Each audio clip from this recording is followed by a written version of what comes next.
കോട്ട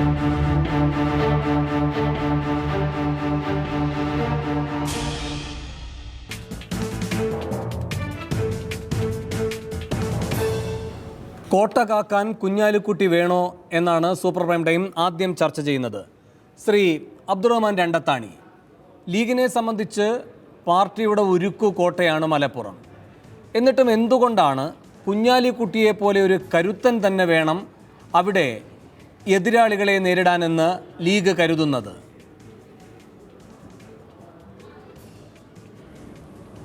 മുസ്ലിം ലീഗ് ഈ തെരഞ്ഞെടുപ്പിന് വലിയ രാഷ്ട്രീയ പ്രാധാന്യം കൽപ്പിക്കുന്നുണ്ട്. കാരണം ദേശീയ രാഷ്ട്രീയ രംഗത്ത് മുസ്ലിം ലീഗിന് കുറഞ്ഞ അംഗങ്ങളെ ഉള്ളുവെങ്കിലും ഇടക്കാലത്ത് മരിച്ചുപോയ ഇ അഹമ്മദ് സാഹിബ് ദേശീയ രാഷ്ട്രീയ രംഗത്തും അന്തർദേശീയ രംഗത്തുമൊക്കെ ഏറെ പ്രശസ്തനായൊരു വ്യക്തിത്വമായിരുന്നു. അദ്ദേഹത്തെ പോലെയുള്ള ഒരാൾ മരണപ്പെട്ടപ്പോൾ ആ ഒഴിവിലേക്കാണ് പി കെ കുഞ്ഞാലിക്കുട്ടി സാഹിബ് കടന്നു വരുന്നത്. ഇതുപോലെയുള്ള തീരുമാനങ്ങൾ മുസ്ലിം ലീഗിൽ ആദ്യമായിട്ടല്ല. ഖായിദെ മില്ലത്ത് മുഹമ്മദ് ഇസ്മായിൽ സാഹിബ് ഇതുപോലെ തന്നെ പഴയ മഞ്ചേരി ലോക്സഭാ മണ്ഡലത്തിൽ നിന്ന് 4 തവണ തിരഞ്ഞെടുക്കപ്പെട്ട് അവസാനം അദ്ദേഹത്തിൻ്റെ മരണശേഷം അന്ന് മുസ്ലിം ലീഗിൻ്റെ പാർട്ടി ലീഡറായിരുന്ന CH മുഹമ്മദ് കോയ സാഹിബിനെ, അന്ന് അദ്ദേഹം അഖിലേന്ത്യാ ജനറൽ സെക്രട്ടറി കൂടിയാണ്, അദ്ദേഹത്തെ പാർലമെൻറ്റിലേക്ക് നിർത്തിക്കൊണ്ടാണ് മുസ്ലിം ലീഗ് പാർട്ടി അന്ന് അതിന് പരിഹാരം കണ്ടെത്തിയത്. പലപ്പോഴും മുസ്ലിം ലീഗ് ഇന്നത്തെ രാഷ്ട്രീയ സാഹചര്യത്തിൽ ദേശീയ രാഷ്ട്രീയ രംഗത്ത് വർഗീയ ശക്തികൾ ഏറ്റവും കൂടുതൽ കരുത്താർജിരിക്കുന്ന ഒരു കാലഘട്ടം. BJP പോലെയുള്ള ശക്തികൾ പരമാവധി രാജ്യത്തെ വർഗീയവൽക്കരിക്കാൻ ശ്രമിക്കുന്ന ഒരു ഘട്ടത്തിൽ രാജ്യത്തിലെ മതേതര കക്ഷികൾ എല്ലാവരും ഒന്നിച്ചു നിൽക്കുന്ന മുന്നേറ്റത്തിൽ അതിന് ബുദ്ധിപരമായി നേതൃത്വം കൊടുത്തുകൊണ്ട് രാജ്യത്തെ ന്യൂനപക്ഷങ്ങളെയും ദളിതുകളെയും ഒക്കെ ഏകോപിച്ച് മുന്നേറ്റം നടത്താൻ കഴിയുന്ന വിധം കാര്യങ്ങൾ കൈകാര്യം ചെയ്യാൻ കഴിയുന്ന ഒരു ദേശീയ നേതൃത്വം ഇന്ത്യൻ പാർലമെൻറ്റിനകത്ത് ഉണ്ടാകണം. ഇപ്പോൾ ET മുഹമ്മദ് ബഷീർ സാഹിബ് മാത്രമാണുള്ളത്. അദ്ദേഹത്തോടൊപ്പം പി കെ കുഞ്ഞാലിക്കുട്ടി സാഹിബ് കൂടി ചേരുമ്പോൾ തീർച്ചയായും ഒരു നല്ല ടീമായി പ്രവർത്തിക്കാൻ കഴിയും എന്നുള്ള പാർട്ടിയുടെ ആത്മവിശ്വാസമാണ് അങ്ങനെ ഒരു തീരുമാനമെടുക്കാൻ പ്രേരിപ്പിച്ചത്. ശരി, ശ്രീ വി ശശികുമാർ, കുഞ്ഞാലിക്കുട്ടിയുടെ പേര് കേൾക്കാൻ തുടങ്ങിയിട്ട് നാളുകളായി. CPM ഇതിനെ കണ്ടത് ലീഗിൻ്റെ ഒരു ആത്മവിശ്വാസമില്ലായ്മയായിട്ടാണ്. അത്തരമൊരു വലിയ വെല്ലുവിളി ഉയർത്താൻ കഴിയുന്ന തരത്തിൽ മലപ്പുറത്തിൻ്റെ മനസ്സു മാറിയിട്ടുണ്ട് എന്ന് CPM സംശയിക്കുന്നുണ്ടോ? അതോ ഇപ്പോൾ രണ്ടത്താണി വിശദീകരിച്ചതുപോലെ ദേശീയ രാഷ്ട്രീയത്തിൻ്റെ ഗൗരവത്തെ ലീഗ് എത്രമാത്രം കണിശമായി ഉൾക്കൊള്ളുന്നു, അതിൻ്റെ ഭാഗമായുള്ള ജാഗ്രത എവിടെ നിന്ന് തുടങ്ങണം എന്നത് സംബന്ധിച്ച ഒരു മുന്നറിയിപ്പായി, ഒരു രാഷ്ട്രീയ സന്ദേശമായി ഈ സ്ഥാനാർത്ഥിത്വത്തെ അവർ വികസിപ്പിച്ചു എന്നാണോ കാണുന്നത്?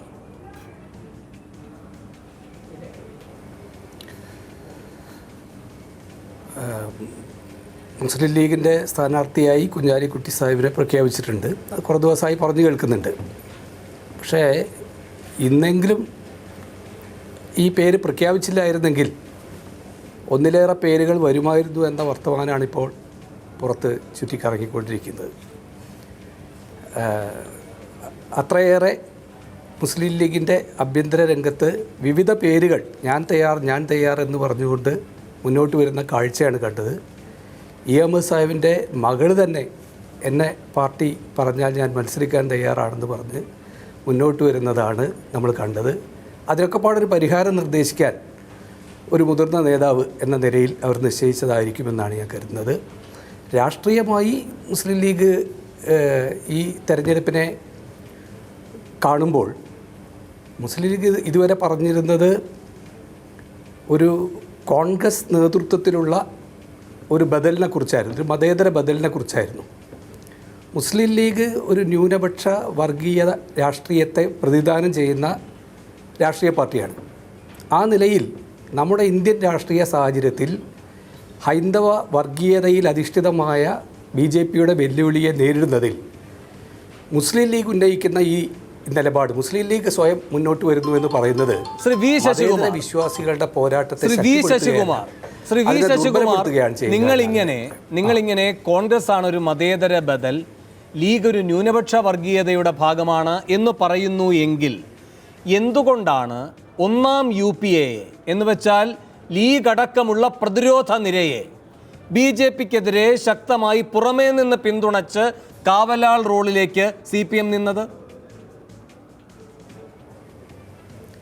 BJPക്കെതിരായ പോരാട്ടത്തിൽ ഞങ്ങളുടെ സിൻസിയറായിട്ടുള്ള ചരിത്രപരമായ പങ്ക് നിർവഹിക്കുന്നതിന്റെ ഭാഗമായിട്ട് അങ്ങനെയെങ്കിൽ ഒരു മതേതര ചേരിയുടെ ഭാഗമായി അന്ന് ലീഗിനെ ഉൾക്കൊള്ളാൻ കഴിഞ്ഞതിനെ ഇപ്പോ അവർ ന്യൂനപക്ഷ രാഷ്ട്രീയത്തിന്റെ വർഗീയ പാർട്ടിയാണ് എന്ന നിലപാടെടുക്കുമ്പോൾ ഒരു ഉള്ളിലേക്ക് ഒരു കുത്തലും ഉണ്ടാകുന്നില്ലേ ശ്രീ ശശികുമാറിന്? മുസ്ലിം ലീഗ് മതത്തെ ആസ്പദമാക്കി പ്രവർത്തിക്കുന്ന ഒരു പാർട്ടിയല്ല എന്ന് പറയാൻ ആരും മുന്നോട്ട് വരുമെന്ന് ഞാൻ കരുതുന്നില്ല. ഇവിടെ പ്രശ്നം BJP ഉയർത്തുന്ന വർഗീയതയെ, ശശികുമാർ, എന്റെ ചോദ്യം ലളിതമായിരുന്നു. 2004 നിങ്ങൾ BJPയെ ദുർബലപ്പെടുത്തുമ്പോൾ ഒരു പാർട്ടിയെ ദുർബലപ്പെടുത്തുകയല്ല ചെയ്യുന്നത്, ഒരു പ്രത്യയശാസ്ത്രത്തെയാണ് ദുർബലപ്പെടുത്തുന്നത്, ഭൂരിപക്ഷ വർഗീയതയാണ് ദുർബലപ്പെടുത്തുന്നത്. അതിനെതിരെ നിങ്ങൾ ശക്തമാകാൻ ആഗ്രഹിച്ചത് ഒരു മതേതര ചേരിയെയാണ്. അതിൻ്റെ ഘടകമായി തന്നെ നിങ്ങൾ മുസ്ലിം ലീഗിനെ അന്ന് അംഗീകരിച്ചു എങ്കിൽ ഇപ്പോൾ മലപ്പുറത്തേക്ക് വരുമ്പോൾ എന്തുകൊണ്ടാണ് ലീഗിനെ പെട്ടെന്ന് ഒറ്റപ്പെടുത്തിക്കൊണ്ട് അത് ന്യൂനപക്ഷ വർഗീയതയുടെ ഒരു പ്രതീകമാണ്, ഭൂരിപക്ഷ വർഗീയത പോലെ തന്നെ നിഷ്കാസിതമാകേണ്ടതാണ് എന്ന നിലപാടെടുക്കുന്നത്? അല്ല, ഒന്നാം UPA ഗവൺമെൻറ് വരുമ്പോൾ ഇടതുപക്ഷത്തിന് 60 പാർലമെൻറ്റ് മെമ്പർമാരുണ്ട്. ഞങ്ങൾ ആ തിരഞ്ഞെടുപ്പിലെടുക്കുന്ന, ആ സന്ദർഭത്തിലെടുക്കുന്ന രാഷ്ട്രീയ നിലപാടിന് ഇന്ത്യയിലെ വർഗീയതയെ തടയുന്നതിൽ മുഖ്യമായ പങ്ക് വഹിക്കാൻ കഴിയുന്ന ഒരു സന്ദർഭമാണ്. അതിലെ എളിയ പങ്ക് വഹിച്ചവരെ പറ്റിയാണ് ഞാൻ ചോദിക്കുന്നത്. അതിലെ എളിയ പങ്ക് വഹിച്ചവരെ പറ്റിയാണ് ചോദിക്കുന്നത്. അതിലുള്ള ചില്ലറ അഭിപ്രായ വ്യത്യാസങ്ങളെ പരിഗണിക്കാതെയാണ് ഞങ്ങൾ സമീപനം എടുത്തിട്ടുള്ളത്. എന്ന് വെച്ചാൽ ഒരു വലിയ ലക്ഷ്യം, മുഖ്യമായ കടമയ്ക്ക് എന്ന് വെച്ചാൽ ഒരു വലിയ ലക്ഷ്യം, ഭൂരിപക്ഷ വർഗീയതയെ അധികാരത്തിൽ നിന്ന് അകറ്റി നിർത്തുക എന്ന വലിയ ലക്ഷ്യം. അതുതന്നെയാണ് ലീഗ് മലപ്പുറത്ത് കരുത്തനായ ഒരാളെ മുന്നോട്ട് വെക്കുമ്പോഴും നിർവഹിക്കുന്നത് എന്ന് എന്തുകൊണ്ട് മനസ്സിലാകുന്നില്ല? മത്സരിക്കുമ്പോൾ നിങ്ങൾക്ക് സ്വീകാര്യമാകുന്നില്ല, തെരഞ്ഞെടുക്കപ്പെട്ട് ചെന്നാൽ സ്വീകാര്യമാകും. ഒരു നിമിഷം ശ്രീ ശശികുമാർ, മത്സരിക്കുമ്പോഴേ ഉള്ളൂ നിങ്ങൾക്ക് കുഞ്ഞാലിക്കുട്ടിയോടുള്ള ഈ അകൽച്ച. കുഞ്ഞാലിക്കുട്ടി ജയിച്ച് പാർലമെന്റിൽ എത്തിക്കഴിഞ്ഞാൽ നിങ്ങൾ എല്ലാവരും തോളോട് തോൾ ചേർന്ന് നിന്ന് ഒറ്റ ശത്രുവിനെതിരെയാണ് അണിനിരക്കുക, BJPക്കെതിരെ. അത് നിങ്ങളുടെ ഒരു അതിര് കടന്ന പ്രഖ്യാപനം മാത്രമാണ്. നമ്മുടെ രാജ്യത്ത് എത്ര കാര്യങ്ങളിലാണ് ഈ പാർലമെന്റ് സമ്മേളനങ്ങളിൽ CPM, കോൺഗ്രസ് ഉൾപ്പെടുന്ന UPAയുമായി ധാരണയിൽ എത്തിക്കൊണ്ട് BJPക്കെതിരെ നീങ്ങിയിട്ടുള്ളത്? അതൊരു അതിര് കടന്ന പ്രസ്താവനയാണോ? അല്ല, മുസ്ലിം ലീഗ് വരുന്നതിൻ്റെ മുസ്ലിം ലീഗ് BJPക്കെതിരായ പോരാട്ടത്തിൽ ന്യൂനപക്ഷ വർഗീയതയെ അപ്പടി സ്വീകരിക്കുക എന്നത് ഒരു ശരിയായ നിലപാടല്ല. മതേതര ശക്തികളുടെ പോരാട്ടത്തിൻ്റെ വിശ്വാസ്യതയെ അത് ചോദ്യം ചെയ്യും. എങ്ങനെയാണ് ഫാസിസത്തെ, വർഗീയതയെ നേരിടാനുള്ള ശക്തി വളർത്തിയെടുക്കുക എന്നത് കേരളത്തിൽ ഞങ്ങൾ കാണിച്ചിട്ടുണ്ട്. ഞങ്ങൾക്ക് സ്വാധീനമുള്ള കേന്ദ്രങ്ങൾ കേരളത്തിൽ എന്ന പ്രതീക്ഷയാണ് എനിക്കുള്ളത്. ഡോക്ടർ ഫസൽ ഗഫൂർ, എനിക്ക് തോന്നുന്നതാണോ അതോ V ശശികുമാർ ദാരുണമായി പരാജയപ്പെടുകയാണോ? ലീഗുമായി ബന്ധപ്പെട്ട് ഇപ്പോൾ ഒരു അകൽച്ച പാലിക്കുന്നതിനും അവരെ ന്യൂനപക്ഷ വർഗീയ പാർട്ടി എന്ന് നിർവചിക്കുന്നതിനുമുള്ള അമിതോത്സാഹം കാണിക്കുമ്പോൾ അവരുടെ തന്നെ മുൻ രാഷ്ട്രീയ നിലപാടും അവർ നിലവിൽ പാർലമെന്റിൽ കൈക്കൊണ്ടിരിക്കുന്ന രാഷ്ട്രീയ നിലപാടുമായി ചേർന്നു പോകുന്നതാണോ?